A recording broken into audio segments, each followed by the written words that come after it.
Coucou, bienvenue sur ma toute nouvelle chaîne, moi c'est Dali, je suis démonstratrice indépendante Stampin' Up. Je vous retrouve aujourd'hui pour faire ensemble ce petit projet. C'est une petite boîte à tirettes renforcée. En fait on tire ici sur le petit cordon, donc sur le petit ruban. On a une petite boîte comme ceci, donc on peut entièrement la retirer si on le souhaite. Donc à l'intérieur, à la base, je l'avais faite pour Pâques, donc j'avais mis de l'herbe de Pâques et des petits œufs. Étant donné que Pâques est passé, j'ai essayé de trouver d'autres choses qu'on pouvait mettre à l'intérieur. Donc là j'ai mis 2 Ferrero Rocher, mais comme vous pouvez le constater, c'est un petit peu large pour 2 Ferrero. Par contre, j'ai essayé donc aussi de mettre des petits caramels. Et là j'ai pu en mettre 4. Donc vous pouvez mettre des bonbons, vous pouvez vraiment après mettre un peu ce que vous voulez à l'intérieur, en sachant que j'ai essayé des bougies chauffe-plat, elles rentrent, mais par contre il faudra les placer dans la verticale. Que je vais vous montrer comment élaborer cette petite boîte. Vous allez voir, c'est très simple. Donc dans cette version, j'avais utilisé le papier de la collection en édition limitée qui était en cadeau Celebration. C'était la collection 4 saisons. Étant donné que cette collection n'est plus disponible, nous allons utiliser aujourd'hui le papier de la série Design Quel Délice. Et pour donc notre boîte à l'intérieur, donc j'avais utilisé le papier cartonné couleur béguin bleu. J'ai ajouté ici comme petite décoration des petits feuillages. Donc j'ai utilisé la perfo feuillage comme ceci. Et pour le sentiment, donc je l'ai pris du set de tampons Gala de papillons et j'ai utilisé ici le J'ai pensé à toi. Et ce set de tampons, on va également l'utiliser aujourd'hui. On va garder le sentiment Je pense à toi. Par contre, on va également utiliser un des petits duos de papillons pour notre décoration au lieu des petits feuillages. Donc c'est parti. Pour la version d'aujourd'hui, vous allez avoir besoin d'un bout de papier cartonné couleur baie des Bermudes qui doit mesurer 19 cm par 24 cm, soit en pouces 7 pouces et demi par 9 pouces et demi. En papier design collection Quel Délice, j'ai utilisé ce papier là, donc avec les rayures. De l'autre côté, ce sont des petits confettis comme ça, plein de couleurs. Mais pour aujourd'hui, on va rester sur les petites rayures en diagonale comme ceci. Ce bout de papier design, lui, doit mesurer 8,9 cm par 16,5 cm, soit 3 pouces et demi par 6 pouces et demi. Ensuite, on va avoir besoin d'une petite chute de papier murmure blanc dans sa version fine qui, elle, doit mesurer 6 cm par 8 cm, soit environ 2 pouces et demi par 3 pouces. Donc ce petit bout de papier murmure blanc va nous servir à tamponner et découper nos 2 petits papillons. Pour notre sentiment, on va avoir besoin également d'un petit bout de papier murmure blanc, toujours dans sa version fine, juste ce qu'il faut pour pouvoir découper une étiquette classique, c'est-à-dire environ 2 cm par 7 cm, soit 1/4 de pouce par 2 pouces 3/4. Et pour terminer, un petit bout de papier couleur Copacabana qui lui va servir à découper juste un petit papillon. Et donc on va dire à peu près les mêmes mesures que le petit bout de papier murmure blanc. Donc je répète, c'est 2 cm par 7 cm, soit 3/4 de pouce par 2 pouces 3/4. On va également avoir besoin d'un petit bout de ruban en blanc extra fin. J'ai pris environ 20 cm pour avoir vraiment une marge pour pouvoir faire mon petit lacet. On va laisser tout ça de côté et on va venir prendre notre table de marquage et on va venir marquer notre papier cartonné couleur baie des Bermudes. Donc on prend le côté le plus court, soit celui qui mesure 19 cm. Comme d'habitude, je vais vous donner les marquages d'abord en pouces et ensuite en centimètres. Donc on marque à 1 pouce et demi, 3 pouces, 4 pouces et demi et 6 pouces, soit à chaque pouce et demi. En centimètres, cela donne 3,8 cm, 7,6 cm, 11,4 cm et 15,2 cm, soit à chaque 3,8 cm. Ensuite, nous allons tourner du côté le plus long, donc celui qui mesure 24 cm. Et ici, on va venir marquer à 1 pouce et demi, 3 pouces, 6 pouces et demi et 8 pouces. Soit en centimètres à 3,8, 7,6, 16,5 et 20,3 cm. D'accord? On a terminé pour nos marquages. On va ensuite s'occuper de la coupe de notre papier. Pour vous faire mieux comprendre donc là où on va couper, étant donné que sur du papier comme ça, c'est dur de voir les plis, je vais vous montrer un plan de coupe comme d'habitude. Donc il se présente comme ceci. Et comme vous pouvez le constater, on va venir couper en fait les 3 petits carrés à chaque fois des coins. On va commencer d'abord par faire ça et je vous expliquerai le reste juste après. Donc je prends mes ciseaux à papier, donc comme ça et comme ça. D'accord? Je vais faire la même chose sur les 3 autres côtés. Alors je vous conseille de couper à chaque fois en fait à l'intérieur de vos marquages. D'accord? Vous comprendrez après pourquoi. Voilà, donc une fois que vous avez ce joli petit format là, donc ça veut dire que on a coupé les 3 petits carrés de chaque côté. On va maintenant s'occuper de nos petits onglets. Donc pour ceci, en fait, on va venir juste couper un petit peu de ce petit carré pour qu'il soit un peu plus court et on va venir couper en biais les 2 coins. Donc ici, comme vous avez pu constater, nous n'avons pas coupé tout de suite cette petite aile là, donc en fait on va le faire maintenant. Donc on coupe comme ceci, voilà, on coupe en biais comme ceci et on va venir juste couper un petit bout ici, voilà, pour le raccourcir un tout petit peu. Donc je répète, du côté donc le plus long, on va venir couper sur la première ligne de marquage en fait en comptant des extrémités, donc comme ceci, ça nous fait ça. Après on va couper en biais ici les petits coins, voilà, et je vais venir juste raccourcir un petit peu, voilà. Je fais la même chose avec les 2 autres côtés et je vous retrouve juste après. Donc une fois qu'on a ceci, ce qu'on va venir faire, on va tout de suite venir percer ici le petit trou où on va venir passer après notre ruban pour faire notre petite tirette. Voilà, d'accord? Pour cela, donc je vais venir prendre mon Stampin' Pierce.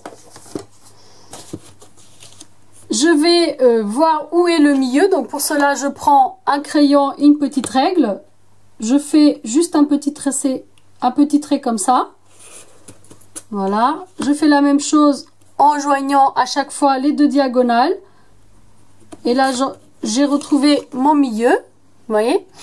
C'est juste pour avoir un petit repère pour que ma petite tirette soit vraiment au milieu. Je prends mon Stampin' Pierce. Et là, je vais venir tout simplement percer. Voilà. Et là, je tourne un peu pour élargir un petit peu mon trou. D'accord? Donc, hop, comme ceci. D'accord? Donc ça, c'est fait. Ensuite, on va passer notre petit ruban. Donc je prends mon petit ruban que je vais venir plier en 2 et que je vais venir passer dans cette tirette. Donc on va dire que ce côté est le côté extérieur de ma boîte. Moi je veux que le nœud de ma petite tirette soit à l'intérieur. Donc je vais venir passer de l'extérieur vers l'intérieur mes 2 bouts de ruban. Voilà, donc comme ça. D'accord? Je tire jusqu'où je vois que ma tirette a ces 2 longueurs. Je tourne mon papier et là je vais venir faire un nœud. Vous pouvez faire 2 nœuds comme ça si vous le souhaitez, c'est plus simple. Donc 2 nœuds simples comme ça. Ou alors vous pouvez faire un nœud en tournant comme ceci. D'accord? Donc moi c'est ce que je vais faire, c'est pour ça que j'ai laissé pas mal de marge pour pouvoir faire facilement mon nœud. Donc je vérifie que de l'autre côté j'ai assez de marge, donc là c'est bon. Donc voilà mon nœud. Donc là ce que je vais faire, c'est que je vais venir couper mon ruban comme ceci. Et là je vais venir en fait l'attacher ici avec juste un petit peu de snail. Donc je prends mon snail. Hop, un petit peu de chaque côté. C'est pas grave s'il y a de la colle autour parce qu'en fait on va cacher ça après. Par contre on va profiter qu'on est sur notre ruban et on va en fait venir mettre notre petit papillon ici. Cette fois-ci donc au lieu de mettre une petite fleur comme ça avec un rang, on va mettre un petit papillon. Pour cela je prends ma perforatrice papillon avec mon petit bout de papier couleur Copacabana et je vais venir juste percer un petit papillon comme ça. Et là, je vais faire un petit trou à l'aide de mon Stampin' Pierce à nouveau, à peu près au milieu de mon papillon. Voilà. Et je vais faire la même chose que tout à l'heure avec mon papier. Donc comme ceci, de façon à faire passer mon ruban au milieu. Alors c'est vraiment serré, mais vous pouvez vous aider de votre poinçon pour tirer votre ruban de ce côté-là. C'est le but que ce soit un peu serré. Voilà. Comme ceci. Hop. Vous voyez? Donc là en fait on va coller notre petit papillon ici. Ça va faire assez joli. Pour cela je prends ma colle multifonction que je vais venir mettre juste au dos de mon papillon. Et je presse, je vais le prendre sur ma main, c'est plus facile parce qu'en fait on a une épaisseur du ruban derrière, donc comme ça c'est plus facile pour vraiment coller notre papillon. Donc voilà, une fois que c'est terminé, ça donne ceci. Donc j'avais fait une petite boulette, j'avais collé mon papillon à l'envers, donc je me suis rattrapée, mais faites attention car quand notre boîte elle sera fermée, en fait ça donnera ça. Donc il faut que notre papillon soit dans le bon sens. Et moi j'avais fait la boulette puisque j'ai pas fait attention au moment de coller. J'ai collé n'importe dans quel sens. J'ai pas pensé à ça. Donc faites pas comme moi, faites attention. Donc en fait vous allez tourner comme ceci. Vous avez là où vous faites le petit trou en haut et il faut que votre motif soit face à vous. D'accord? Donc j'espère que je me suis bien exprimée. Donc on va marquer tous nos plis puisqu'on a terminé avec la partie papillon tirette. Et voilà, une fois que tous nos plis sont marqués, on va passer au montage de notre boîte. C'est une boîte renforcée, pourquoi? Parce que comme vous pouvez le constater, normalement quand on fait une petite boîte, on fait juste ça, d'accord? Donc comme ça et comme ça. Et on a en fait déjà notre petite boîte. Et là en fait elle est renforcée parce qu'elle va être un petit peu plus costaud, car on va venir en fait ajouter une épaisseur en plus de chaque côté. On va venir ensuite basculer ces deux côtés-là, comme ceci. Et ces deux côtés-là. Cela nous permet non seulement d'avoir une boîte vraiment plus costaud afin de ne pas s'écraser trop. Et en plus, ça va cacher ici le petit ruban avec cette dernière petite tirette. Vous voyez? Et ça fait vraiment quelque chose d'un tout petit peu plus costaud et vraiment de très joliment fini. Comme vous pouvez le constater, limite on n'a même pas besoin de colle. Par contre, voilà, si vous tirez un peu fort, ça risque de se démonter. Donc on va quand même la démonter. Et on va venir mettre un petit peu de colle. Vu qu'elle tient quand même déjà assez bien comme ça, en fait, on va juste utiliser notre snail et on va venir mettre sur toutes nos petites bandes en biais comme ça, d'accord? Donc, on commence par tout simplement prendre notre boîte comme ceci et on va venir coller. Voilà. Je fais la même chose de ce côté. Donc, je prends comme ça et je fais adhérer, d'accord? La même chose de l'autre côté, donc je prends comme ça, j'adhère. Et là, hop, je prends comme ça et j'adhère. Donc on a notre petite boîte qui est formée. On va maintenant s'occuper du renforcement. Donc là, ce qu'on peut faire, on peut basculer comme ça et mettre aussi du snail. C'est ce que je vais faire. Sinon, vous pouvez, si vous le souhaitez, mettre de la colle. Je mets juste des petits bouts comme ça. Parce que comme vous avez vu, la boîte, elle tient quand même assez bien toute seule. Voilà, une fois que vous avez mis votre colle ou votre adhésif, vous allez tout simplement basculer. Je vais d'abord faire basculer donc ce côté-là. Donc les côtés les plus longs. Comme ceci. Et ensuite, je vais venir faire basculer cela. Pour terminer celui où il y a le ruban qui est le plus, voilà, compliqué parce qu'on a un petit volume en fait à l'intérieur. Et là, je prends mon plioir et je vais venir en fait faire adhérer tout ça.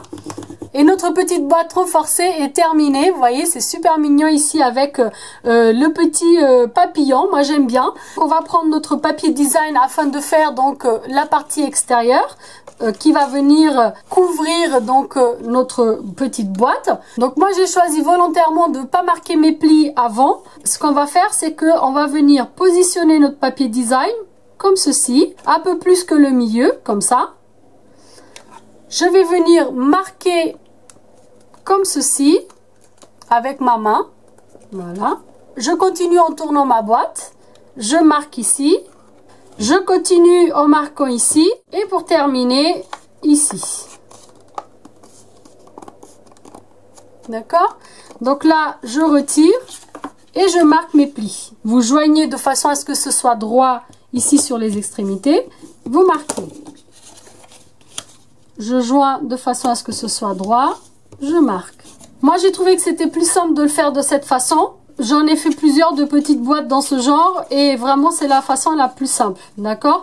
Parce que il nous faut quelque chose d'un petit peu plus grand que les 3,8 cm de largeur de la boîte afin que on puisse en fait faire glisser notre boîte au même temps. Donc il faut pas que ça soit trop large non plus. Donc ça c'est vraiment la façon vraiment la plus ajustée afin d'avoir quelque chose vraiment de correct. Donc là ce qu'on va faire, on va venir juste mettre un peu de double face ici sur la longueur. Donc je prends mon double face. Je vais venir mettre vraiment au bord. Comme ceci. Avec mon outil perce-papier, je vais venir juste retirer, hop, mon adhésif comme ceci. Et là, donc je colle sans trop serrer, encore une fois, parce qu'il faut qu'on puisse, hop, coulisser notre boîte ensuite. Vous voyez? Pour la décoration, ce qu'on va faire, on va venir tamponner nos petits papillons. Donc on prend nos deux petits bouts de papier murmure blanc, notre stamping pierce. Et là, je vais venir tamponner avec la couleur baie des Bermudes. Le sentiment j'ai pensé à toi sur le petit bout de papier, comme ça. Je garde ouvert car je vais encore en avoir besoin. Je prends Copacabana et je vais venir tamponner mes petits papillons. Donc hop, et je tamponne comme ceci. Je prends en fait les deux petits corps de mes papillons et là j'utilise baie des Bermudes, donc qui est un petit peu plus foncé. Et je vais venir tamponner ici. Mais je vous conseille quand même de découper d'abord à la perforatrice et seulement après de tamponner le corps de vos papillons. Donc je prends ma perforatrice papillon. Donc c'est une perforatrice duo. Donc je vais venir la positionner comme ceci. De façon à ce que ce soit droit. Et je coupe. Voilà.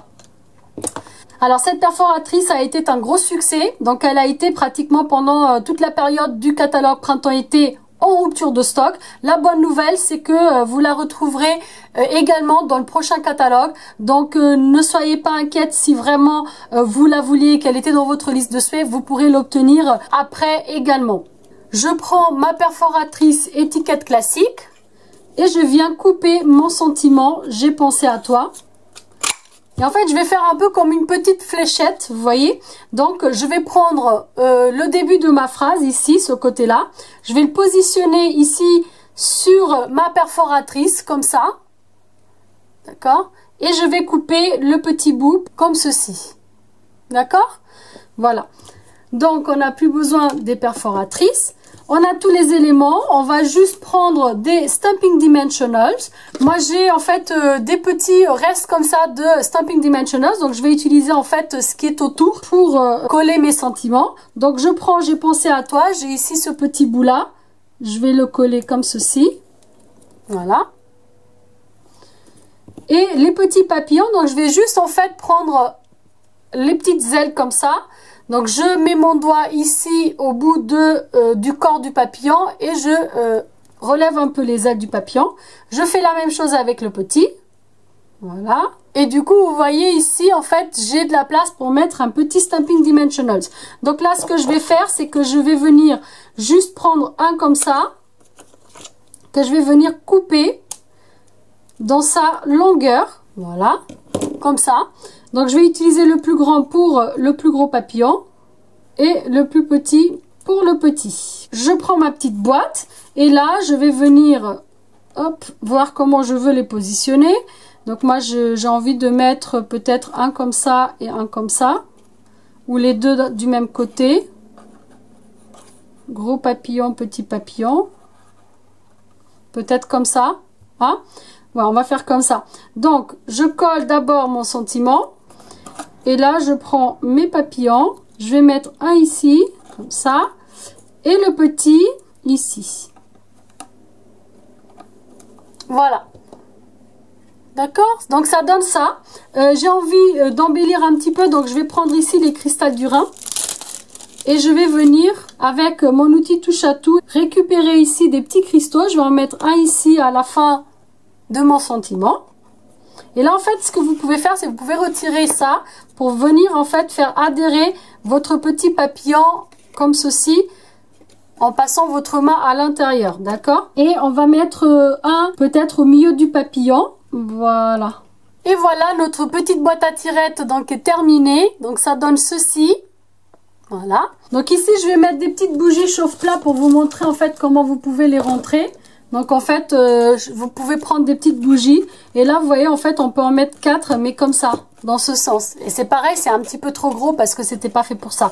Mais c'est une idée. Celles-ci, elles sont super beaux en plus, ces petites bougies. Donc on a vraiment deux versions différentes. J'espère que ce petit tuto vous aura plu. Donc toutes les deux quand même assez printanières. Une avec des papillons, l'autre avec des petites fleurs. Comme d'habitude, vous retrouverez tous les liens des produits en barre d'infos. Je vous mettrai également le lien des catalogues en PDF en français ainsi que le lien de ma boutique en ligne. Je vous invite à me rejoindre sur ma page Facebook et sur mon Instagram qui porte le même nom, Dalikraft. Je poste des photos, des projets à venir ainsi qu'une photo le jour même où la vidéo est en ligne pour vous en informer. Ceci dit, je vous conseille quand même d'activer la petite cloche pour pas louper les prochaines vidéos. Si celle-ci vous a plu, un petit pouce vers le haut, ça fait toujours plaisir. Si vous êtes nouveau sur ma chaîne, que vous venez d'arriver, vous pouvez vous abonner juste ici si vous le souhaitez, bien sûr. Moi, je vous remercie d'avoir regardé et je vous dis à très vite pour une prochaine vidéo. Ciao, ciao!